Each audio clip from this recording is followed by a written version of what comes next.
Hello students, well in the previous class we have discussed about the micro and macronutrients.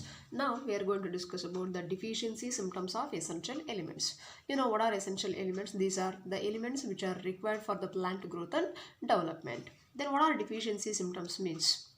If these essential elements are available to plants in very small quantity, so that time we will observe some morphological changes in plants, and those morphological changes are only called as deficiency symptoms. And see here there is one thing, it is a critical concentration.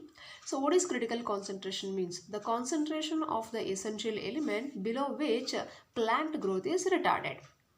So what is critical concentration? See, for example, you know that macro and micronutrients, if they are macronutrients that are required by the plants, that is are more than 10 millimole per kg. So if macronutrients are required in this concentration, so this can be considered as a critical concentration. And the concentration of the essential element below which plant growth is retarded. If you consider this as a critical concentration, if nitrogen is required by the plants in this concentration, if nitrogen is available to plants less than this concentration, then the plant growth is said to be retarded. So we cannot see the plant growth well because of the deficiency of this element. So try to understand. So when you say nitrogen, it is required in this concentration, so that is said to be the critical concentration. And if it is less than this critical concentration, the plant growth is retarded.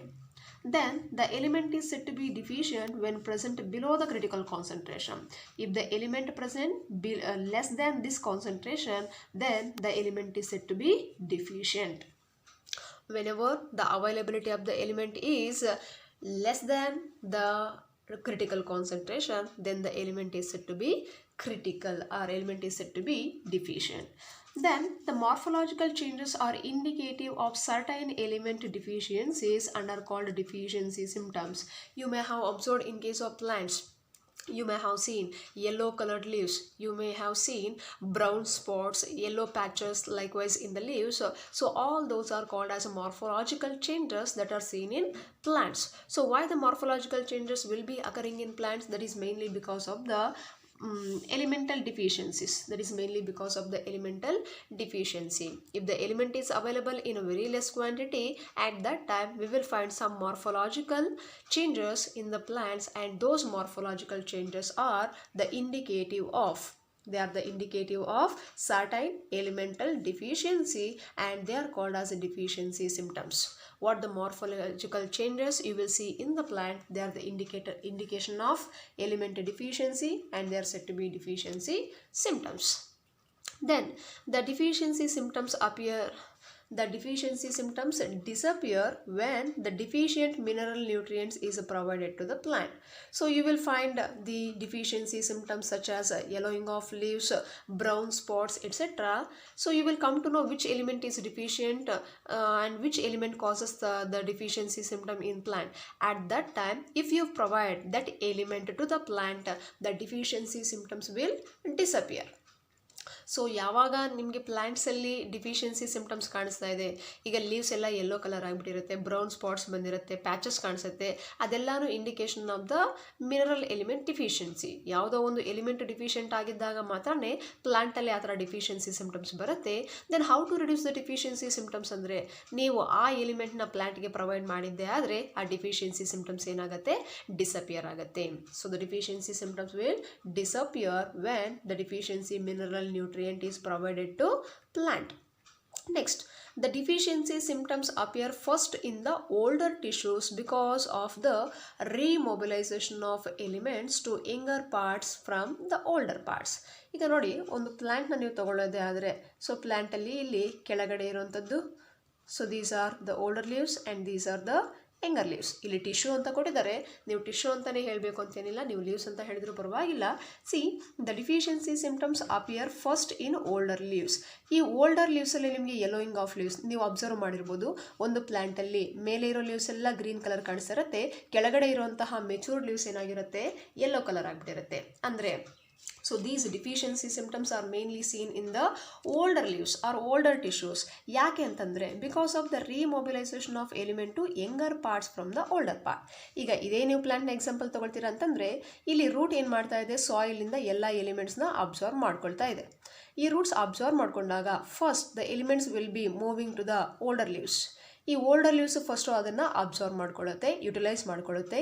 Litre ಇಲ್ಲಿ ಏನು elements ಇದೆ ಆ elements utilise ಮಾಡ್ಕೊಂಡಿದ್ದಾದಮೇಲೆ ಮತ್ತೆ ಇಲ್ಲಿಂದ ಆ elements ಮತ್ತೆ movement ಆಗುತ್ತೆ to the younger part of the plant. So ಯಾವಾಗಲೂ ಅಷ್ಟೇ ಈ ಎಲಿಮೆಂಟ್ಸು ಓಲ್ಡರ್ ಲೀವ್ಸ್ಗೆ ಬಂದು ನೆಕ್ಸ್ಟು ಯಂಗರ್ ಲೀವ್ಸ್ಗೆ ಹೋಗೋದ್ರಿಂದ ಅದು ಮೂವ್ಮೆಂಟ್ ಆಗ್ತಾ ಇರೋದ್ರಿಂದ as remobilization of elements to younger parts from older part. So older ಪಾರ್ಟಿಂದ ಯಂಗರ್ ಪಾರ್ಟ್ಗೆ ರೀಮೊಬಿಲೈಸೇಷನ್ ಆಗ್ತಾ ಇದೆ. ಸೊ ಅದಕ್ಕೆ ಯಾವಾಗಲೂ ನಮಗೆ ಸಿಂಪ್ಟಮ್ಸ್ ಎಲ್ಲಿ ಕಾಣಿಸುತ್ತೆ, ಡಿಫಿಷಿಯನ್ಸಿ ಸಿಂಪ್ಟಮ್ಸ್ ಮೊದಲು ಓಲ್ಡರ್ ಟಿಶ್ಯೂಸ್ ಆರ್ ಓಲ್ಡರ್ ಲೀವ್ಸಲ್ಲಿ ಕಾಣಿಸುತ್ತೆ. See, for example, the deficiency symptoms of nitrogen, potassium and magnesium are visible first in the senescent leaves. So senescent leaves means older leaves. ಈ nitrogen potassium, ಈಗ ಇದನ್ನೇ ತಗೊಳ್ಳೋಣ, nitrogen potassium ಮತ್ತು magnesium. So ಈ elements deficiency ಆದರೆ ನಿಮಗೆ symptoms ಎಲ್ಲಿ ಕಾಣಿಸುತ್ತೆ, ಓಲ್ಡರ್ ಲೀವ್ಸಲ್ಲಿ ಕಾಣಿಸುತ್ತೆ. ಈ ಓಲ್ಡರ್ ಲೀವ್ಸ್ನ ನಾವೇನಂತ ಹೇಳ್ತೀವಿ, ಸೆನೆಸೆಂಟ್ ಲೀವ್ಸ್ ಅಂತ ಹೇಳ್ತೀವಿ. So in the older leaves biomolecules containing these elements are broken down and making these elements available for mobilising to younger leaves. So ಇಲ್ಲಿ ಓಲ್ಡರ್ ಲೀವ್ಸು ಅದನ್ನು ಅಬ್ಸರ್ವ್ ಮಾಡ್ಕೊಂಡ್ಮೇಲೆ ರೂಟ್ ಅಬ್ಸರ್ವ್ ಮಾಡ್ಕೊಂಡಿದೆ, ಓಲ್ಡರ್ ಲೀವ್ಸ್ಗೆ ಸಿಕ್ಕಿದೆ. ಸೊ ಓಲ್ಡರ್ ಲೀವ್ಸಿಂದ next ಈ elements ಎಲ್ಲಿಗೆ ಹೊರಟೋಗ್ತಾ ಇದೆ, ಇಲ್ಲಿ ಯಂಗರ್ ಲೀವ್ಸ್ಗೆ ಹೊರಟೋಗಿದೆ. ಇದನ್ನು ಕರೆಕ್ಟಾಗಿ ಅರ್ಥ ಮಾಡ್ಕೊಳ್ಳಿ, ನಿಮಗೆ ಕನ್ಫ್ಯೂಷನ್ ಆಗ್ಬೋದು. ಸೊ ಯಾಕೆ ನೈಟ್ರೋಜನ್, ಪೊಟ್ಯಾಷಿಯಮ್ ಮತ್ತು ಮೆಗ್ನೀಷಿಯಮ್ ಡಿಫಿಷಿಯನ್ಸಿ ಆದರೆ ಸಿಂಪ್ಟಮ್ಸು ಓಲ್ಡರ್ ಲೀವ್ಸಲ್ಲೇ ಯಾಕೆ ಬರಬೇಕು, ಯಂಗರ್ ಲೀವ್ಸಲ್ಲಿ ಯಾಕೆ ಬರಲ್ಲ ಅಂತಂದರೆ ಈ ಎಲಿಮೆಂಟ್ಸು ರೂಟಿಂದ ಈ ಲೀವ್ಸ್ಗೆ ಹೋಗಿದೆ. ಮತ್ತು ಈ ಲೀವ್ಸಲ್ಲಿ ಏನು ಬಯೋಮಾಲಿಕ್ಯೂಲ್ಸ್ ಇರುತ್ತೆ ಆ ಬಯೋಮಾಲಿಕ್ಯೂಲ್ಸ್ ಎಲ್ಲ ಬ್ರೋಕನ್ ಡೌನ್ ಆಗಿಬಿಟ್ಟು ಮತ್ತು ಆ ಎಲಿಮೆಂಟ್ಸು ಎಲ್ಲಿಗೆ ಹೊರಟೋಗ್ತಾ ಇದೆ, ಯಂಗರ್ ಲೀವ್ಸ್ಗೆ ಹೊರಟೋಗಿದೆ. ಈಗ ಯಂಗರ್ ಲೀವ್ಸ್ಗೆ ಹೊರಟೋಗಿದೆ ಅಂತಂದರೆ ಯಂಗರ್ ಲೀವ್ಸಲ್ಲಿ ನೈಟ್ರೋಜನ್ನು, ಪೊಟ್ಯಾಷಿಯಮ್, ಮೆಗ್ನೀಷಿಯಮ್ ಇದೆ, ಬಟ್ ಇಲ್ಲಿ ಇಲ್ಲ. ಸೊ ಮತ್ತೆ ಆ ರೂಟಿಂದ ನೈಟ್ರೋಜನ್, ಪೊಟ್ಯಾಷಿಯಮ್, ಮೆಗ್ನೀಷಿಯಮ್ ಸಿಕ್ಕಿದ್ರೆ ಈ ಲೀವ್ಸ್ಗೆ ಸಿಗುತ್ತೆ. ಇನ್ ಕೇಸ್ ಈ ಎಲಿಮೆಂಟ್ಸು ಡಿಫಿಷಿಯನ್ಸಿ ಆದರೆ ಇಲ್ಲಿ ಆಲ್ರೆಡಿ ನೈಟ್ರೋಜನ್, ಪೊಟ್ಯಾಷಿಯಮ್, ಮೆಗ್ನೀಷಿಯಮ್ ಇದೆ, ಬಟ್ ಇದಕ್ಕೆ ಸಿಗ್ತಾ ಇಲ್ಲ ಅಂತಂದಾಗ ನಿಮಗೆ ಡಿಫಿಷಿಯನ್ಸಿ ಸಿಂಪ್ಟಮ್ಸ್ ಎಲ್ಲಿ ಕಾಣಿಸುತ್ತೆ, ಓಲ್ಡರ್ ಲೀವ್ಸಲ್ಲಿ ಕಾಣಿಸುತ್ತೆ. Try to understand this one. So ಇಲ್ಲಿ deficiency symptoms appear first in older tissues because of the remobilization of element from younger parts to younger parts from older part. So older ಪಾರ್ಟ್ಸಿಂದ younger ಪಾರ್ಟ್ಸ್ಗೆ ಹೊರಟೋಗುತ್ತೆ. Younger ಪಾರ್ಟ್ಸಲ್ಲಿ availability ಇರುತ್ತೆ, ಇಲ್ಲಿ ಸಿಗ್ತಾ ಇಲ್ಲ. ಆ ಟೈಮಲ್ಲಿ ಡಿಫಿಷಿಯನ್ಸಿ ಸಿಂಪ್ಟಮ್ಸ್ ನಮಗೆ ಓಲ್ಡರ್ ಲೀವ್ಸಲ್ಲಿ ಕಾಣಿಸುತ್ತೆ. ಬೆಸ್ಟ್ ಎಕ್ಸಾಂಪಲ್ ಇದನ್ನ ನೆನ್ಪಿಟ್ಕೊಳ್ಳಿ, ನೈಟ್ರೋಜನ್, ಪೊಟ್ಯಾಷಿಯಮ್ ಆ್ಯಂಡ್ ಮೆಗ್ನೀಷಿಯಮ್. ಅದು ಡಿಫಿಷಿಯನ್ಸಿ ಆದರೆ ನಿಮಗೆ ಡಿಫಿಷಿಯನ್ಸಿ ಸಿಂಪ್ಟಮ್ಸು ಕಾಣಿಸೋದು ಓಲ್ಡರ್ ಲೀವ್ಸಲ್ಲಿ. Next one, when the elements are relatively immobile ಅಂತಂದರೆ ಮೂಮೆಂಟ್ ಆಗ್ತಾ ಇಲ್ಲ. ಈಗ ಅದು ಓಲ್ಡರ್ ಲೀವ್ಸ್ಗೆ ಹೋಯ್ತು, ಓಲ್ಡರ್ ಲೀಫಲ್ಲೇ ಇದ್ದೋಯ್ತು, ಯಂಗರ್ ಲೀವ್ಸ್ಗೆ ಹೋಗ್ತಾ ಇಲ್ಲ ಅಂತಂದಾಗ ಅದನ್ನ ನಾವು ಇಮ್ಮೊಬೈಲ್ ಎಲಿಮೆಂಟ್ಸ್ ಅಂತ ಹೇಳ್ತೀವಿ. When the elements are relatively immobile and part of the structural component. ಯಾಕೆ ಇಮ್ಮೊಬೈಲ್, ಇಲ್ಲಿಂದ ಯಂಗರ್ ಲೀವ್ಸ್ಗೆ ಯಾಕೆ ಹೋಗ್ತಾ ಇಲ್ಲ ಅಂತಂದರೆ ಆ ಎಲಿಮೆಂಟ್ಸ್ ಏನಾಗಿರುತ್ತೆ ಅಂತಂದರೆ ಈ ಲೀಫಲ್ಲಿ ಸ್ಟ್ರಕ್ಚರಲ್ ಕಾಂಪೊನೆಂಟ್ ಆಗಿರುತ್ತೆ. ಫಾರ್ ಎಕ್ಸಾಂಪಲ್ ಈಗ ನೋಡಿ ಮೆಗ್ನೀಷಿಯಮ್ ಅಂತ ಹೇಳ್ತೀವಿ. ಮೆಗ್ನೀಷಿಯಮ್ ಏನಾಗಿದೆ, ಕ್ಲೋರೋಫಿಲ್ ಸ್ಟ್ರಕ್ಚರಲ್ಲಿ ಇರುತ್ತೆ. ಯಾವಾಗ ಅದು ಸ್ಟ್ರಕ್ಚರ್ಗೆ ರಿಲೇಟೆಡ್ ಆಗಿರುತ್ತೆ ಅದು ಮೊಬೈಲ್ ಎಲಿಮೆಂಟ್ ಆಗೋದಿಲ್ಲ, ಇಮ್ಮೊಬೈಲ್ ಅಂತ ಹೇಳ್ತೀವಿ. ಅದು ಈ ಓಲ್ಡರ್ ಟಿಶ್ಯೂಸಿಂದ ಯಂಗರ್ ಲೀವ್ಸ್ಗೆ ಹೋಗಲ್ಲ. When the elements are relatively immobile and part of the structural component of the cell, then they are not transported out of the mature organs. So ಅದು structural component ಆಗಿದ್ದಾಗ ಅದು older tissues ಇಂದ ಹೋಗೋದಿಲ್ಲ. In this condition, the deficiency symptoms tend to appear first in the younger tissues. So ಯಾವಾಗ elements, ಈಗ ಯಾವುದು ಅಂತ ತಗೊಳ್ಳಿ, ಸಲ್ಫರ್, ಕ್ಯಾಲ್ಶಿಯಂ. ಸೊ ಈ ಎಲಿಮೆಂಟ್ಸ್ ಏನಾಗುತ್ತೆ, ಇದನ್ನು ರೂಟ್ ಅಬ್ಸರ್ವ್ ಮಾಡ್ಕೊಳ್ಳುತ್ತೆ, ಓಲ್ಡರ್ ಲೀವ್ಸ್ಗೆ ಹೋಗುತ್ತೆ. ಓಲ್ಡರ್ ಲೀವ್ಸ್ಗೆ ಹೋದ್ಮೇಲೆ ಇಲ್ಲಿ ನೈಟ್ರೋಜನ್, ಪೊಟ್ಯಾಷಿಯಮ್, ಮೆಗ್ನೀಷಿಯಮ್ ಥರ ಓಲ್ಡರ್ ಲೀವ್ಸಿಂದ ಯಂಗರ್ ಲೀವ್ಸ್ಗೆ ಈ ಎಲಿಮೆಂಟ್ಸು ಹೋಗ್ತಾ ಇಲ್ಲ. ಯಾಕಂತಂದರೆ ಇದು structural component of the cell. ಆ ಸೆಲ್ದು ಸ್ಟ್ರಕ್ಚರ್ಗೆ ತುಂಬ ಇಂಪಾರ್ಟೆಂಟ್ ಆಗಿ ಬೇಕಾಗಿರೋದ್ರಿಂದ ಅದು ಓಲ್ಡರ್ ಲೀವ್ಸಲ್ಲೇ ಉಳ್ಕೊಳ್ಳುತ್ತೆ. ಸೊ ಓಲ್ಡರ್ ಲೀವ್ಸಲ್ಲೇ ಉಳ್ಕೊಳ್ತಾ ಇದೆ ಅಂತಂದರೆ ಯಂಗರ್ ಲೀವ್ಸ್ಗೆ ಸಿಗ್ತಾ ಇಲ್ಲ. ಯಾಕೆ ಸಿಗ್ತಾ ಇಲ್ಲ? ಸಲ್ಫರ್, ಕ್ಯಾಲ್ಶಿಯಂ ಸಿಗ್ತಾ ಇಲ್ಲ. ಯಾಕೆ ಸಿಗ್ತಾ ಇಲ್ಲ? ಅದು ಓಲ್ಡರ್ ಲೀವ್ಸಲ್ಲಿ ಸ್ಟ್ರಕ್ಚರಲ್ ಕಾಂಪೊನೆಂಟಲ್ಲಿ ಇರೋದ್ರಿಂದ ಇಲ್ಲಿಂದ ಹೊರಗಡೆ ಬರ್ತಾ ಇಲ್ಲ. ಹಾಗಾದರೆ ಈ ಎಲಿಮೆಂಟ್ಸು ಯಂಗರ್ ಲೀವ್ಸ್ಗೆ ಎಲ್ಲಿಂದ ಬರಬೇಕು? ಡೈರೆಕ್ಟಾಗಿ ಸಾಯಿಲಿಂದಾನೇ ಬರಬೇಕು. ಅರ್ಥ ಮಾಡ್ಕೊಳ್ಳಿ. ಸೊ ಇಲ್ಲಿ ಆಲ್ರೆಡಿ ಇರೋದ್ರಿಂದ ಇದಕ್ಕೆ ಬೇಕಾಗಿರೋದು ಯಾರಿಗೆ? ಯಂಗರ್ ಲೀವ್ಸ್ಗೆ. ಸೊ ಯಂಗರ್ ಲೀವ್ಸ್ಗೆ ಈ ಲೀವ್ಸಿಂದ ಸಿಗಲ್ಲ, ಸೊ ಅದು ಡೈರೆಕ್ಟಾಗಿ ಸಾಯಿಲಿಂದಾನೇ ಅಬ್ಸಾರ್ವ್ ಮಾಡ್ಕೋಬೇಕು. ಸೊ ಯಾವಾಗ ಸಾಯಿಲಲ್ಲಿ ಈ ಎಲಿಮೆಂಟ್ಸ್ ಇರಲ್ಲ ಆಗ ನಿಮಗೆ ಡಿಫಿಷಿಯನ್ಸಿ ಸಿಂಪ್ಟಮ್ಸ್ ಎಲ್ಲಿ ಕಾಣಿಸುತ್ತೆ? ಯಂಗರ್ ಲೀವ್ಸಲ್ಲಿ. ಯಾಕಂದರೆ ಆಲ್ರೆಡಿ ಈ ಓಲ್ಡರ್ ಲೀವ್ಸಲ್ಲಿ ಇದೆ. ಯಂಗರ್ ಲೀವ್ಸ್ಗೆ ಬೇಕಾಗಿತ್ತು, ಸಾಯಿಲಿಂದ ಅಬ್ಸಾರ್ವ್ ಮಾಡ್ಕೋಬೇಕಾಗಿತ್ತು, ಸಾಯಿಲಲ್ಲಿ ಸಿಗ್ತಾ ಇಲ್ಲ. ಅದಕ್ಕೆ ನಮಗೆ ಡಿಫಿಷಿಯನ್ಸಿ ಸಿಂಪ್ಟಮ್ಸ್ ಎಲ್ಲಿ ಕಾಣಿಸುತ್ತೆ? ಯಂಗರ್ ಲೀವ್ಸಲ್ಲಿ ಕಾಣಿಸುತ್ತೆ. ಒಂದು ನೀವು ಕ್ಲಿಯರಾಗಿ ಅರ್ಥ ಮಾಡ್ಕೊಳ್ಳಿ.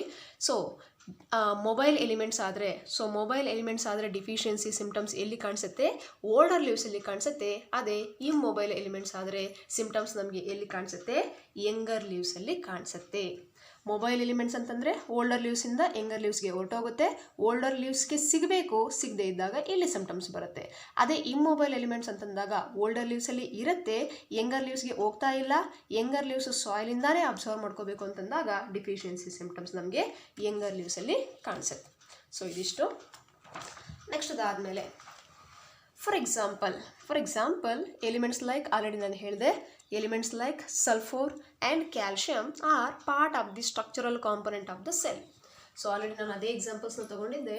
ಸಲ್ಫೋರ್ and calcium they are the structural component of the cell and hence they are not easily released. So older ಲೀವ್ಸಿಂದ ಯಂಗರ್ ಲೀವ್ಸ್ಗೆ ಅದು ಯಾವುದೇ ಕಾರಣಕ್ಕೂ ರಿಲೀಸ್ ಆಗೋದಿಲ್ಲ. Then this aspect of mineral nutrition of plants is of great significance and importance to agriculture and horticulture, as farmers cannot delay the supply of structural element in case of deficiency of these elements in soil, otherwise the growth will be affected. ಅಂದರೆ ಈ mobile elements ಮತ್ತು mobile ಎಲಿಮೆಂಟ್ಸ್ನ ತಿಳ್ಕೊಳ್ಳೋದ್ರಿಂದ ನಮಗೆ ಏನು use ಆಗುತ್ತೆ ಅಂತಂದರೆ, so this aspect of mineral nutrition it is very great significance to the farmers. So ಏನು ಅಗ್ರಿಕಲ್ಚರ್ ಮತ್ತು ಹಾರ್ಟಿಕಲ್ಚರಲ್ಲಿ ಫಾರ್ಮರ್ಸ್ ಇದ್ದಾರೆ ಅವ್ರಿಗೆ ಈ ನಾಲೆಡ್ಜು ತುಂಬಾ ಇಂಪಾರ್ಟೆಂಟ್ ಆಗುತ್ತೆ. ಯಾಕಂದರೆ depending upon the deficiency symptoms. So ಯಾವುದು ಡಿಫಿಷಿಯನ್ಸಿ ಸಿಂಪ್ಟಮ್ಸು ಬರ್ತಾ ಇದೆ, ಎಲ್ಲಿ ಬರ್ತಾ ಇದೆ, ಓಲ್ಡರ್ ಲೀವ್ಸಲ್ಲಿ ಬರ್ತಾ ಇದೆಯಾ ಇಲ್ಲ ಯಂಗರ್ ಲೀವ್ಸಲ್ಲಿ ಬರ್ತಾ ಇದೆಯಾ, ಅದನ್ನು ನೋಡಿಕೊಂಡು ಇಮಿಡಿಯೇಟಾಗಿ ಆ ಎಲಿಮೆಂಟ್ಸ್ನ ಸಪ್ಲೈ ಮಾಡೋದ್ರಿಂದ ನಾವು ಪ್ಲ್ಯಾಂಟ್ ಗ್ರೋತ್ನ ಇನ್ಕ್ರೀಸ್ ಮಾಡ್ಬೋದು. So this knowledge is very important for farmers. Next one, chlorosis is the loss of chlorophyll. ಇಲ್ಲಿ ಕೆಲವೊಂದು ನಾವು ಡಿಫಿಷಿಯನ್ಸಿ ಸಿಂಪ್ಟಮ್ಸ್ನ ಮೆನ್ಷನ್ ಮಾಡಿದ್ದೀವಿ. ಒಂದು common deficiency symptom that is chlorosis, very important. So ಏನಪ್ಪ ಕ್ಲೋರೋಸಿಸ್ ಅಂತಂದರೆ, it is the loss of chlorophyll. Loss of chlorophyll leading to yellowing of leaves, and it is caused by the deficiency of elements such as nitrogen, potassium, magnesium, sulfur, iron, manganese, zinc and molybdenum. So ಈ ಎಲ್ಲ elements deficiency ಆಗೋದ್ರಿಂದ ನಮಗೆ ಒಂದು common deficiency symptom ಯಾವುದಪ್ಪ ಅಂತಂದರೆ chlorosis. ನೋಡಿ, ಇಲ್ಲಿ chlorosis ಅಂತಂದರೆ ಲ್ಯಾಕ್ ಆಫ್ ಕ್ಲೋರೋಫಿಲ್. ಕ್ಲೋರೋಸಿಸ್ ಅಂದರೆ ಅಲ್ಲಿ ಕ್ಲೋರೋಫಿಲ್ ಸಿಗ್ತಾ ಇಲ್ಲ. ಯಾವಾಗ ಕ್ಲೋರೋಫಿಲ್ ಲಾಸ್ ಆಗ್ತಾ ಇದೆ ಆಗ ಲೀವ್ಸ್ ಎಲ್ಲ ಏನಾಗ್ತಾ ಇದೆ, ಎಲ್ಲೋ ಆಗ್ತಾ ಇದೆ. ಸೊ ಕ್ಲೋರೋಫಿಲ್ ಇದ್ದಾಗ ಲೀವ್ಸ್ ಎಲ್ಲ ಗ್ರೀನ್ ಕಲರ್ ಇರುತ್ತೆ. ಯಾವಾಗ ಕ್ಲೋರೋಫಿಲ್ ಲಾಸ್ ಆಗ್ತಾ ಇದೆ at the time yellowing of leaves. So chlorosis can be simply called as loss of chlorophyll and it can also be called as yellowing of leaves. Chlorosis ಅಂದರೆ ಏನು? Yellowing of leaves. So ಯಾಕೆ yellowing of leaves ಆಗ್ತಾ ಇದೆ, ಯಾವ elements deficiency ಆದರೆ ಆ symptom ಬರುತ್ತೆ ಅಂತಂದರೆ, ಸೊ ಈ ಎಲ್ಲ ಎಲಿಮೆಂಟ್ಸು ಡಿಫಿಷಿಯನ್ಸಿ ಆದಾಗ ಪ್ಲ್ಯಾಂಟ್ಸಲ್ಲಿ ಕ್ಲೋರೋಸಿಸ್ ಬರುತ್ತೆ. ಅಂದರೆ ಲೀವ್ಸ್ ಎಲ್ಲ ಏನಾಗಿದೆ, ಯೆಲ್ಲೋ ಆಗಿದೆ. Next one more symptom, necrosis. So necrosis is also called as death of the tissue. So tissue ಏನಾಗ್ತದೆ, ಡೆತ್ ಆಗ್ತಾ ಇದೆ, ಟಿಶ್ಯೂ ಎಲ್ಲ ಸತ್ತೋಗ್ತಾ ಇದೆ ಅಂತ ಹೇಳ್ತೀವಿ. So necrosis is also called as death of the tissue. ಅಂದರೆ ಲೀಫ್ ಟಿಶ್ಯೂ ಯೂಶ್ವಲಿ ಡೆತ್ ಆಗುವಂಥದ್ದು. ಇದು ಯಾಕೆ ಆಗ್ತಾ ಇದೆ ಅಂತಂದರೆ, it is due to the deficiency of calcium, magnesium, copper and potassium. So ಈ ಎಲಿಮೆಂಟ್ಸು ಡಿಫಿಷಿಯನ್ಸಿ ಆದರೆ ನೆಕ್ರೋಸಿಸ್, ಡೆತ್ ಆಫ್ ಟಿಶ್ಯೂ ಆಗುತ್ತೆ. ಇದೆಲ್ಲ ನೀವು ನೆನ್ಪಿಟ್ಕೋಬೇಕಾಗತ್ತೆ. ನಿಮಗೆ ಸಿಇಟಿ ನೀಟಲ್ಲಿ ಕ್ವೆಶನ್ಸ್ ಕೇಳ್ತಾರೆ. ಸೊ ಕ್ಲೋರೋಸಿಸ್ ಮೇನ್ಲಿ ಆಗುವಂಥದ್ದು ಈ ಎಲಿಮೆಂಟ್ಸಿಂದ, ನೆಕ್ರೋಸಿಸ್ ಆಗುವಂಥದ್ದು ಈ ಎಲಿಮೆಂಟ್ಸ್ ಡಿಫಿಷಿಯನ್ಸಿ ಇದ್ದಾಗ. Next one, lack or low levels of nitrogen, potassium and sulfur and molybdenum causes an inhibition of cell division. So ಈ ಎಲಿಮೆಂಟ್ಸು ಡಿಫಿಷಿಯನ್ಸಿ ಆದಾಗ, ಇಲ್ಲ ಲೋ ಕಾನ್ಸಂಟ್ರೇಷನಲ್ಲಿ ಸಿಗ್ತಾ ಇದ್ದಾಗ ಪ್ಲ್ಯಾಂಟ್ಸಲ್ಲಿ ಏನಾಗುತ್ತೆ, ಇನ್ಹಿಬಿಷನ್ ಆಫ್ ಸೆಲ್ ಡಿವಿಷನ್. ಅಂದರೆ ಸೆಲ್ ಡಿವಿಷನ್ನ ಇನ್ಹಿಬಿಟ್ ಮಾಡ್ತಾ ಇದೆ. ಸೆಲ್ಸ್ ಡಿವೈಡ್ ಆಗೋದನ್ನು ಏನು ಮಾಡ್ತಾ ಇದೆ, ಕಂಟ್ರೋಲ್ ಮಾಡ್ತಾ ಇದೆ, ಇಲ್ಲ ಅವಾಯ್ಡ್ ಮಾಡ್ತಾ ಇದೆ ಅಂತ ಹೇಳ್ಬೋದು. When there is A less availability of nitrogen, potassium, sulphur and molybdenum. Next, some elements like nitrogen, sulfur, molybdenum, they delay flowering if their concentration in plants is low. So ಯಾವಾಗ nitrogen sulphur molybdenum ಕಡಿಮೆ ಇರುತ್ತೆ ಆ ಟೈಮಲ್ಲಿ ಪ್ಲಾಂಟ್ಸಲ್ಲಿ ನಮಗೆ ಇನ್ನೊಂದು deficiency symptom ಏನಪ್ಪ ಅಂತಂದರೆ delay of flowering. So ಏನಿದು ಡಿಲೇ ಆಫ್ ಫ್ಲವರಿಂಗ್ ಅಂತಂದರೆ, ಸೊ ಇನ್ ಟೈಮ್ಗೆ ಫ್ಲವರಿಂಗ್ ಆಗ್ತಾ ಇಲ್ಲ. ಈಗ ನಿಮಗೆಲ್ಲ ಗೊತ್ತಿರುತ್ತೆ ಸೀಸನಲ್ ಫ್ಲವರ್ಸ್ ಗೊತ್ತಿರುತ್ತೆ. ಆ ಸೀಸನಲ್ಲಿ ಆ ಫ್ಲವರ್ಸು ಬ್ಲೂಮ್ ಆಗಬೇಕು. ಬಟ್ ಈ ಎಲಿಮೆಂಟ್ಸ್ ಡಿಫಿಷಿಯನ್ಸಿ ಇದ್ದಾಗ ಏನಾಗುತ್ತೆ, ಸೊ ಟೈಮ್ಗೆ ಸರಿಯಾಗಿ ಇಲ್ಲ ಸೀಸನ್ಗೆ ಸರಿಯಾಗಿ ಫ್ಲವರಿಂಗ್ ಆಗ್ತಾ ಇರಲ್ಲ. ಇವಾಗ ಈ ಮಂತಲ್ಲಿ ಇವಾಗ ನಾವು ಆಗಸ್ಟಲ್ಲಿ ಇದ್ದೀವಿ, ಆಗಸ್ಟಲ್ಲಿ ಫ್ಲವರಿಂಗ್ ಆಗಬೇಕಾಗಿರೋದು ನೆಕ್ಸ್ಟ್ ಏನಾಗ್ತಾ ಇದೆ, ನೆಕ್ಸ್ಟ್ ಸೆಪ್ಟೆಂಬರಲ್ಲೋ ಅಕ್ಟೋಬರಲ್ಲೋ ಫ್ಲವರಿಂಗ್ ಆಗ್ತಾ ಇದೆ ಅಂತಂದರೆ that is a delay of flowering. So ಆ ಡಿಲೇ ಯಾಕೆ ಆಗ್ತಾ ಇದೆ, because of the deficiency of nitrogen, sulphur and molybdenum. So ಇದಿಷ್ಟು deficiency symptoms. Next, toxicity of micronutrients. ನೋಡಿ, ಮ್ಯಾಕ್ರೋನ್ಯೂಟ್ರಿಯೆಂಟ್ಸ್ ಹೇಗಿದ್ರು ಅದು ಜಾಸ್ತಿನೇ ಬೇಕಾಗಿರೋದ್ರಿಂದ not a problem. But what are micronutrients? Micronutrients ಅಂದರೆ they are required by the plants in very small quantity or trace ಅಮೌಂಟ್ಸಲ್ಲಿ. ಎಷ್ಟು? It is less than 10 millimole per kg. So ಈ ಕಾನ್ಸಂಟ್ರೇಷನಲ್ಲಿ ಬೇಕಾಗಿರೋದು ನಮಗೆ ಮೈಕ್ರೋನ್ಯೂಟ್ರಿಯೆಂಟ್ಸ್. ಅಂದರೆ ಯಾವಾಗಲೂ it is less than 10 millimole per kg ಕಡಿಮೆ ಸಿಗ್ತಾ ಇರಬೇಕು ಮೈಕ್ರೋನ್ಯೂಟ್ರಿಯೆಂಟ್ಸ್. ಇನ್ ಕೇಸ್ ಅದು ಅದಕ್ಕಿಂತ ಜಾಸ್ತಿ ಸಿಕ್ಕಿದ್ರೆ ಏನಾಗುತ್ತೆ, ಮ್ಯಾಕ್ರೋನ್ಯೂಟ್ರಿಯೆಂಟ್ಸ್ ಜಾಸ್ತಿ ಸಿಕ್ಕಿದ್ರೆ ಪ್ರಾಬ್ಲಮ್ ಇಲ್ಲ, ಬಟ್ ಮೈಕ್ರೋನ್ಯೂಟ್ರಿಯೆಂಟ್ಸು ಜಾಸ್ತಿ ಸಿಗ್ತಾ ಇದೆ ಅಂತಂದರೆ it leads to toxicity. So ಯಾವಾಗ ಮೈಕ್ರೋನ್ಯೂಟ್ರಿಯೆಂಟ್ಸು ಅಗತ್ಯಕ್ಕಿಂತ ಇಲ್ಲ ಅವೈಲಬಿಲಿಟಿಗಿಂತ ಜಾಸ್ತಿ ಸಿಗ್ತಾ ಇದೆ, at that time it leads to toxicity. Then, any mineral ion concentration in tissues that reduces the dry weight of tissues by about 10%, it is considered as a toxic. ಈ ಸೆಂಟೆನ್ಸ್ನ clear ಆಗಿ ಅರ್ಥ ಮಾಡ್ಕೊಳ್ಳಿ, ನಿಮಗೆ ಸ್ವಲ್ಪ ಕನ್ಫ್ಯೂಷನ್ ಆಗುತ್ತೆ. ಇಲ್ಲಿ ಏನು ಹೇಳ್ತಾ ಇದ್ದಾರೆ, any mineral ion concentration in tissues that reduces the dry wait.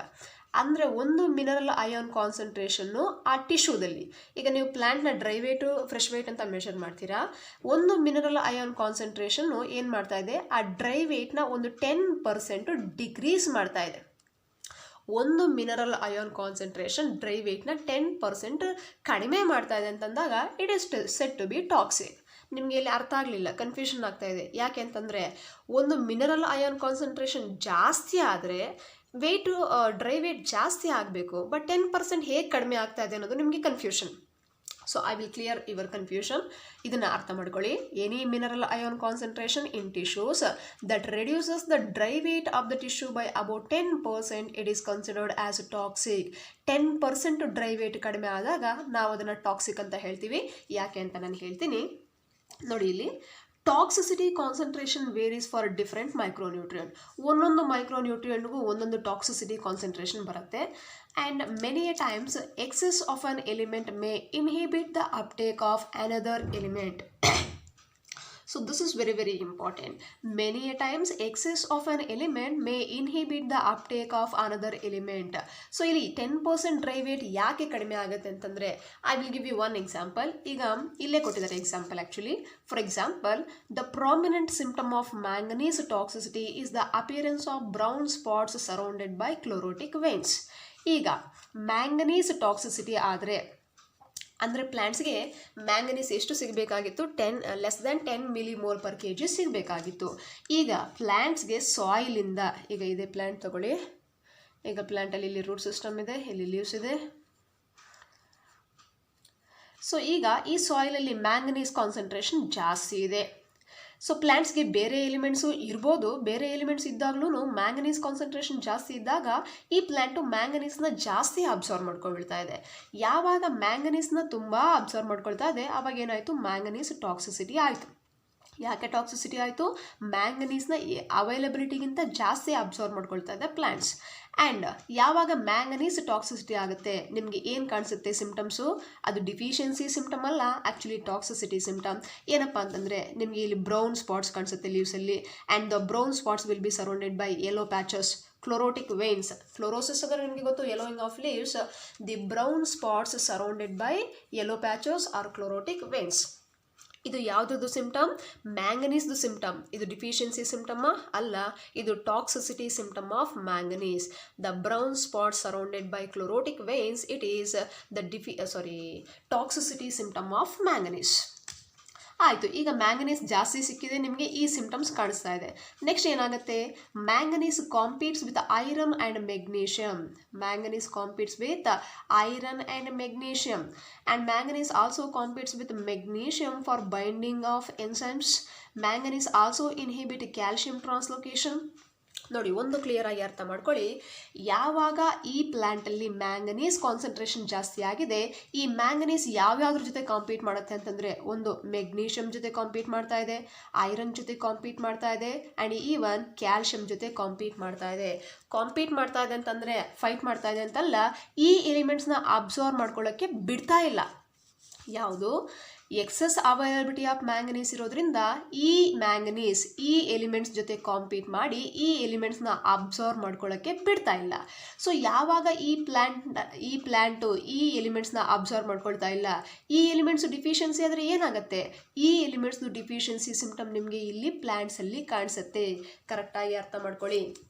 ನಾನು ಕ್ಲಿಯರಾಗಿ ಒಂದು ಏನಪ್ಪ ಹೇಳ್ಬೋದು ಅಂತಂದರೆ, ಒಂದು ಎಲಿಮೆಂಟ್ದು ಟಾಕ್ಸಿಸಿಟಿ ಸಿಂಪ್ಟಮ್ ಇನ್ಯಾವುದೋ ಎಲಿಮೆಂಟ್ದು ಡಿಫಿಷಿಯನ್ಸಿ ಸಿಂಪ್ಟಮ್ ಆಗಿರುತ್ತೆ. ಇಲ್ಲಿ ಕೊಟ್ಟಿದ್ದಾರೆ ನೋಡಿ. Therefore excess of manganese may induce deficiency symptoms of iron, magnesium and calcium even they are present in the soil in sufficient amount.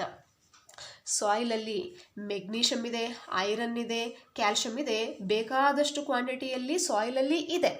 But ಆದರೂ ಪ್ಲ್ಯಾಂಟ್ಸ್ ಅಬ್ಸಾರ್ವ್ ಮಾಡ್ಕೊಳ್ಳೋಕ್ಕೆ ಆಗ್ತಾ ಇಲ್ಲ. ಯಾಕೆ ಆಗ್ತಾ ಇಲ್ಲ? Because of the excess toxicity of manganese. ಈ ಪ್ಲ್ಯಾಂಟಲ್ಲಿ already manganese concentration ಜಾಸ್ತಿ ಇರೋದ್ರಿಂದ ಆ ಪ್ಲ್ಯಾಂಟ್ಸು ಏನು ಅಬ್ಸಾರ್ವ್ ಮಾಡ್ಕೊಳ್ತಾ ಇಲ್ಲ, ಮೆಗ್ನೀಷಿಯಮ್ ಮತ್ತು ಐರನ್ ಮತ್ತು ಕ್ಯಾಲ್ಶಿಯಮ್ನ ಅಬ್ಸಾರ್ವ್ ಮಾಡ್ಕೊಳ್ತಾ ಇಲ್ಲ. ಸೊ ಯಾವಾಗ ಈ ಎಲಿಮೆಂಟ್ಸ್ನ ಅಬ್ಸಾರ್ವ್ ಮಾಡ್ಕೊಳ್ತಾ ಇಲ್ಲ, ನಿಮಗೆ ಏನು ಕಾಣಿಸ್ತಾ ಇದೆ ಪ್ಲ್ಯಾಂಟಲ್ಲಿ, ಈ ಎಲಿಮೆಂಟ್ಸ್ದು ಡಿಫಿಷಿಯನ್ಸಿ ಸಿಂಪ್ಟಮ್ಸ್ ಕಾಣಿಸ್ತಾ ಇದೆ. Thus, what happens as symptoms of manganese toxicity may actually be the deficiency symptoms of iron, magnesium and calcium. ನೀವು ಏನು ಮ್ಯಾಂಗನೀಸ್ ಟಾಕ್ಸಿಸಿಟಿಯಿಂದ ಸಿಂಪ್ಟಮ್ಸ್ ಬಂದಿದೆ ಅಂತ ಹೇಳ್ತಾ ಇದ್ದೀರಾ, ಅದು actually toxicity symptoms of manganese ಅಂತ ಹೇಳೋದಕ್ಕಿಂತ ನಾವು deficiency symptoms of magnesium, iron and calcium ಅಂತಲೂ ಹೇಳ್ಬೋದು. ಇದು ನೀವು directly proportional or inversely proportional ಅಂತ ಹೇಳ್ತೀರಲ್ವಾ, ಅದೇ ಥರನೇ ಇಲ್ಲಿ ಮ್ಯಾಂಗನೀಸ್ ಟಾಕ್ಸಿಸಿಟಿ ಸಿಂಪ್ಟಮ್ಸ್ ಏನಿದೆ, they are the deficiency symptoms of magnesium, iron and calcium. Confusion ಮಾಡ್ಕೋಬೇಡಿ. ಸೊ ಮ್ಯಾಂಗನೀಸ್ದು ಟಾಕ್ಸಿಸಿಟಿ ಸಿಂಪ್ಟಮ್ಸ್ ಏನಿದೆ ಅದು ಡಿಫಿಷಿಯನ್ಸೀಸ್ ಇನ್ಯಾವುದ್ರದ್ದು ಡಿಫಿಷಿಯನ್ಸಿ ಸಿಂಪ್ಟಮ್ಸ್ ಆಗಿರುತ್ತೆ ಅಂತ ಹೇಳಿದೆ. ಸೊ ಇನ್ಯಾವುದ್ರದ್ದು ಡಿಫಿಷಿಯನ್ಸಿ ಸಿಂಪ್ಟಮ್ಸ್ ಅದು ಮೆಗ್ನೀಷಿಯಮ್, ಐರನ್ ಮತ್ತು ಕ್ಯಾಲ್ಶಿಯಮ್ದು ಡಿಫಿಷಿಯನ್ಸಿ ಸಿಂಪ್ಟಮ್ಸ್ ಆಗಿರುತ್ತೆ. Next on the basis okay, so ಇದನ್ನು ನಾವು ಆಮೇಲೆ ಡಿಸ್ಕಸ್ ಮಾಡೋಣ.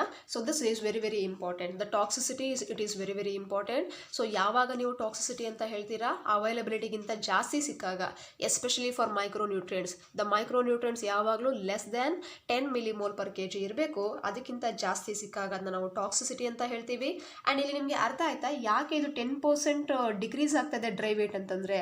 ನೋಡಿ, ಯಾಕೆ 10% ಡಿಕ್ರೀಸ್ ಆಯಿತು ಅಂತಂದರೆ, ಮ್ಯಾಂಗನೀಸ್ ಜಾಸ್ತಿ ಇದೆ. ಸೊ ಈ ಮ್ಯಾಂಗನೀಸ್ ಜಾಸ್ತಿ ಆಗಿದ್ರಿಂದ ಆ ಡ್ರೈ ವೇಟ್ನ 10% ಯಾಕೆ ಕಡಿಮೆ ಮಾಡ್ತಾ ಇದೆ ಅಂತಂದರೆ, ನೋಡಿ ಇಲ್ಲಿ ಮೆಗ್ನೀಷಿಯಮ್ ಇಲ್ಲ, ಐರನ್ ಇಲ್ಲ, ಕ್ಯಾಲ್ಶಿಯಮ್ ಇಲ್ಲ, ಈ ಎಲಿಮೆಂಟ್ಸು ಕಡಿಮೆ ಆಗ್ತಾ ಇದೆ ಅಂತಂದರೆ ಅಲ್ಲಿ 10% ಡ್ರೈ ವೇಟ್ ಏನಾಗ್ತಾ ಇದೆ, ಕಡಿಮೆ ಆಗ್ತಾ ಇದೆ. ಸೊ ಒಂದು ಎಲಿಮೆಂಟು ಜಾಸ್ತಿ ಸಿಕ್ಕಾಗ ಬೇರೆ ಇನ್ಯಾವುದೋ ಎಲಿಮೆಂಟ್ನ ಅಬ್ಸರ್ವ್ ಮಾಡ್ಕೊಳ್ಳೋಕ್ಕೆ ಬಿಡಲ್ಲ.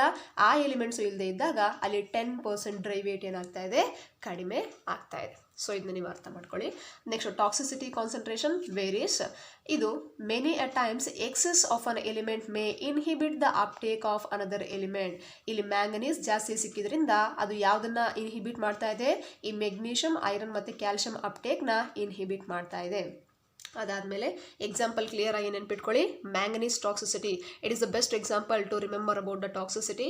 ಸೊ ಮ್ಯಾಂಗನೀಸ್ ಟಾಕ್ಸಿಸಿಟಿ ಇದ್ದಾಗ ನಮಗೆ brown spot surrounded by chlorotic veins ಕಾಣಿಸುತ್ತೆ.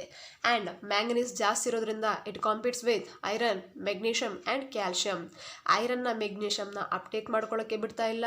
ಈವನ್ ಆ ಮೆಗ್ನೀಷಿಯಮ್ ಏನು ಬೈಂಡಿಂಗ್ ವಿತ್ ದ ಎನ್ಸೈಮ್ಸ್ ಇತ್ತು ಅದನ್ನು ಕಾಂಪೀಟ್ ಮಾಡ್ತಾ ಇದೆ. ಕ್ಯಾಲ್ಶಿಯಂ ಟ್ರಾನ್ಸ್ಲೊಕೇಶನ್ನ ಇನ್ಹಿಬಿಟ್ ಮಾಡ್ತಾ ಇದೆ. ಸೊ ಇದೆಲ್ಲನೂ ಯಾಕೆ ಆಗ್ತಾ ಇದೆ ಅಂದರೆ because of the excess availability of manganese, and therefore excess of manganese may induce deficiency symptoms of.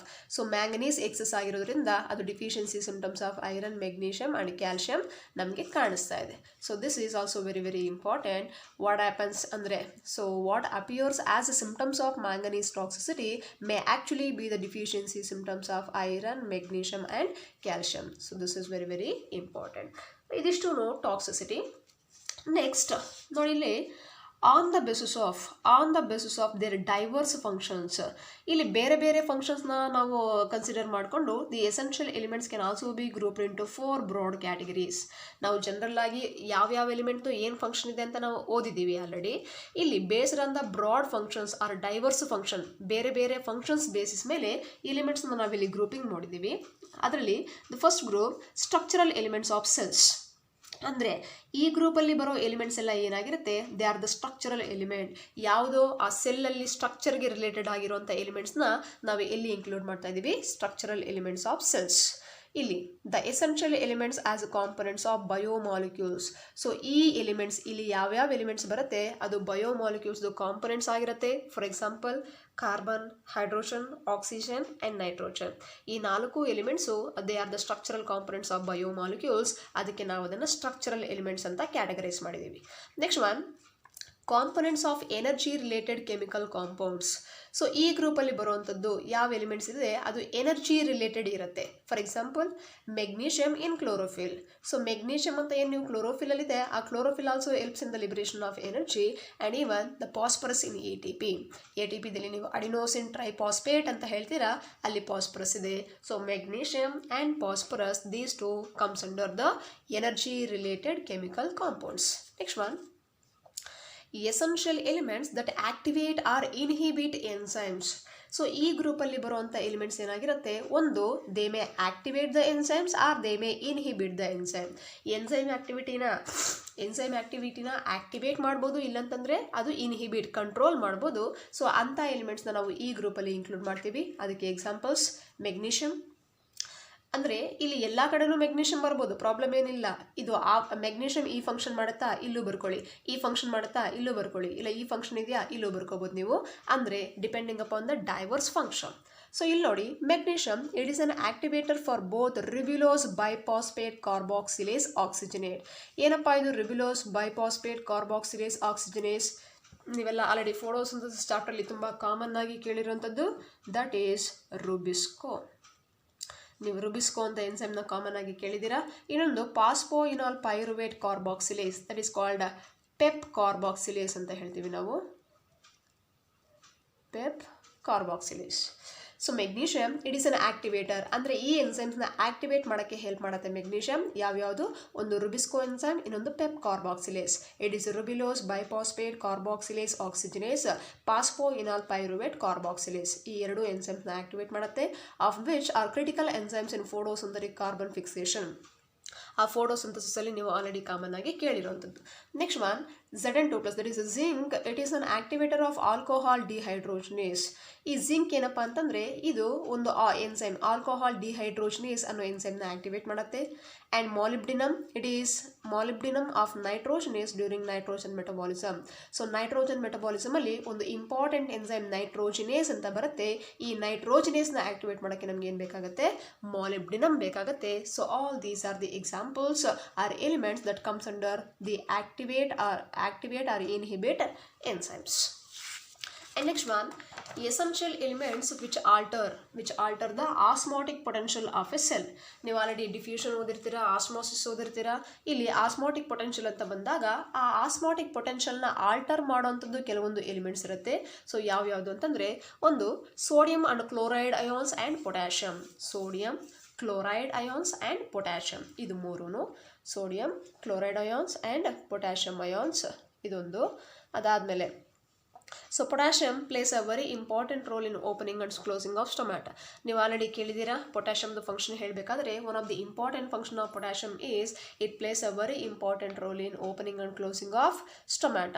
So ಅಲ್ಲಿ opening and closing of stomata ಆ ಆಸ್ಮೋಟಿಕ್ ಪೊಟೆನ್ಷಿಯಲ್ನ ಅಲ್ಲಿ ಬ್ಯಾಲೆನ್ಸ್ ಮಾಡಬೇಕಾದ್ರೆ potassium is very very important. So ಅಂಥ ಎಲಿಮೆಂಟ್ಸ್ನ ನಾವು ಈ ಗ್ರೂಪಲ್ಲಿ ಇನ್ಕ್ಲೂಡ್ ಮಾಡ್ತೀವಿ, the elements which alter the osmotic potential of a cell.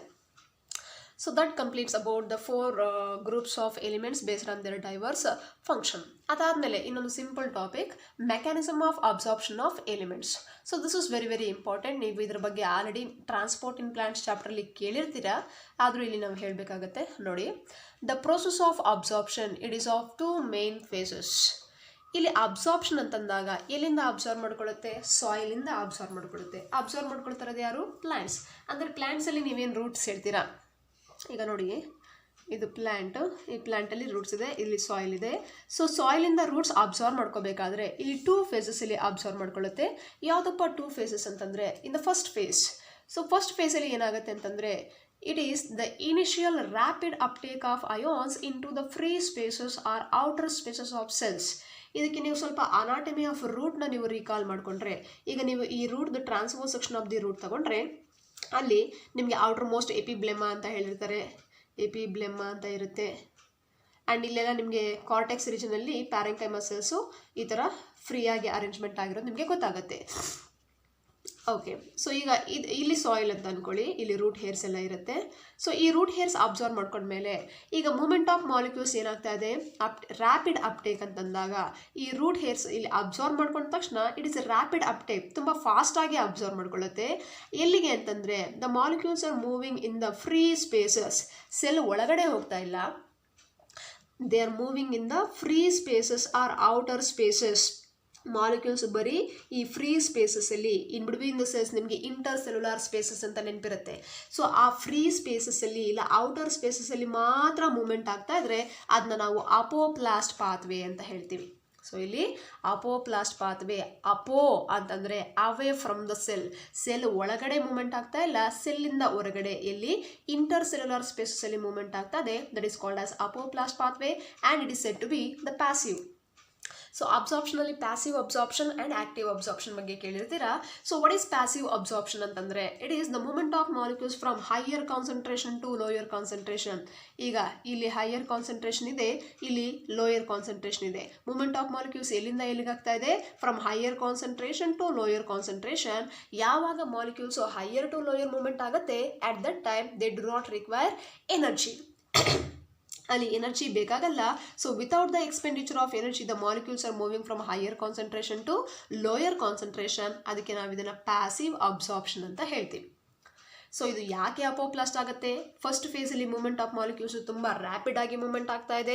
ಎಲ್ಲಿ ಸೆಲ್ ಒಳಗಡೆ ಹೋಗ್ತಾ ಇದೆಯಾ? ಇಲ್ಲ, ಬರೀ ಈ ಫ್ರೀ ಸ್ಪೇಸಸ್ಸಲ್ಲಿ ಔಟರ್ ಸ್ಪೇಸಸ್ಸಲ್ಲಿ ಮಾತ್ರ ಮೂಮೆಂಟ್ ಆಗ್ತಿರೋದ್ರಿಂದ ಸೊ ರ್ಯಾಪಿಡ್ ಮೂಮೆಂಟ್ ಇರುತ್ತೆ. ಸೊ ಇಲ್ಲಿ ಅವೇ ಫ್ರಮ್ ದ ಸೆಲ್ ಅಂತಂದಾಗ ಅಪೋಪ್ಲಾಸ್ಟ್ ಅಂತ ಹೇಳ್ತೀವಿ. ಆ್ಯಂಡ್ ಯಾಕೆ ಇದು ಪ್ಯಾಸಿವ್? ಮೂಮೆಂಟ್ ಆಫ್ ಮಾಲಿಕ್ಯೂಲ್ಸ್ ಎಲ್ಲಿಂದ ಎಲ್ಲಿಗೆ? Higher concentration to lower concentration. Energy use ಆಗ್ತಾ ಇದೆಯಾ? ಇಲ್ಲ. ಸೊ ಅದಕ್ಕೆ ನಾವು ಪ್ಯಾಸಿವ್ ಅಬ್ಸಾರ್ಪ್ಷನ್ ಅಂತ ಹೇಳ್ತೀವಿ. Next, the passive movement of ions into the apoplast usually occurs through ion channels. So ಹೇಗಾಗುತ್ತೆ ವಿತೌಟ್ ಯೂಸಿಂಗ್ ಎನರ್ಜಿ ಅಂತಂದಾಗ? ಇದು ಮೇ ಬಿ ಅಯಾನ್ ಚಾನಲ್ಸ್ ಇಂದನೋ ಇಲ್ಲ ಟ್ರಾನ್ಸ್ಮೆಂಬ್ರೇನ್ ಪ್ರೋಟೀನ್ಸ್.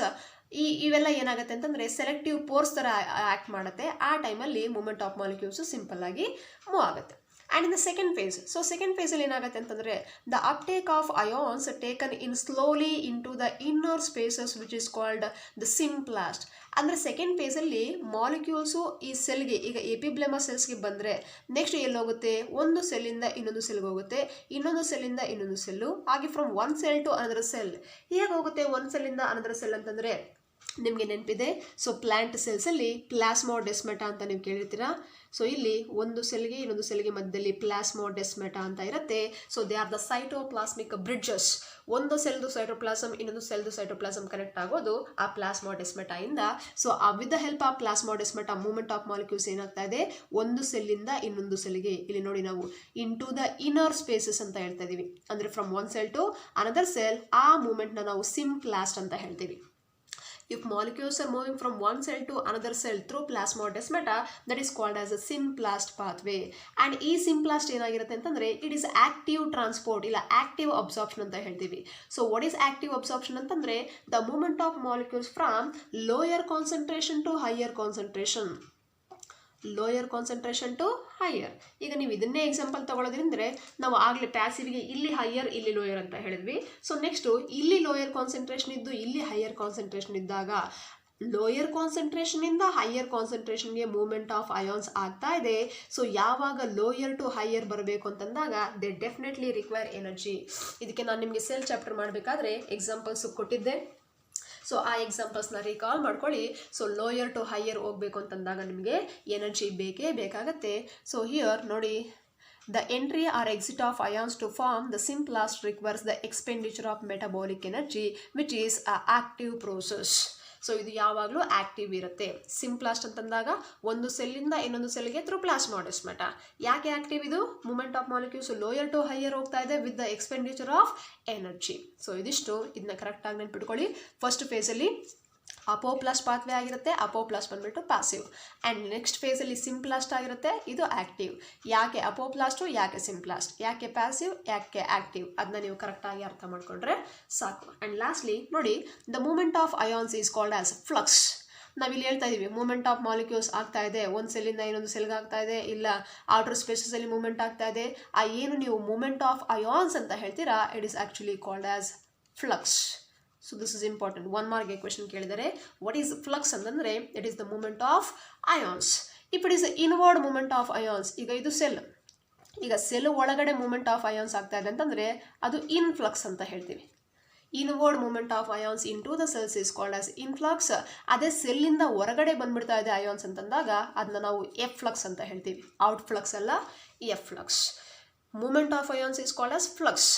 ಸೆಲ್ ಒಳಗಡೆ ಮೂವ್ಮೆಂಟ್ ಆಗ್ತಾ ಇದ್ರೆ ಇನ್ಫ್ಲಕ್ಸ್, ಸೆಲ್ಲಿಂದ ಹೊರಗಡೆ ಬರ್ತಾ ಇದ್ರೆ ಎಫ್ಲಕ್ಸ್. ಸೊ ಇದಿಷ್ಟು about the mechanism of absorption. So next ಕ್ಲಾಸಲ್ಲಿ very important topic nitrogen metabolism. ಇದು ನಿಮಗೆ 5 ಮಾರ್ಕ್ಸ್ಗೆ ಕೇಳುವಂಥದ್ದು ಇಂಪಾರ್ಟೆಂಟ್ ಕ್ವಶನ್. ಅದನ್ನ ನಾವು ನೆಕ್ಸ್ಟ್ ಕ್ಲಾಸಲ್ಲಿ ಡಿಸ್ಕಸ್ ಮಾಡಿ. Thank you.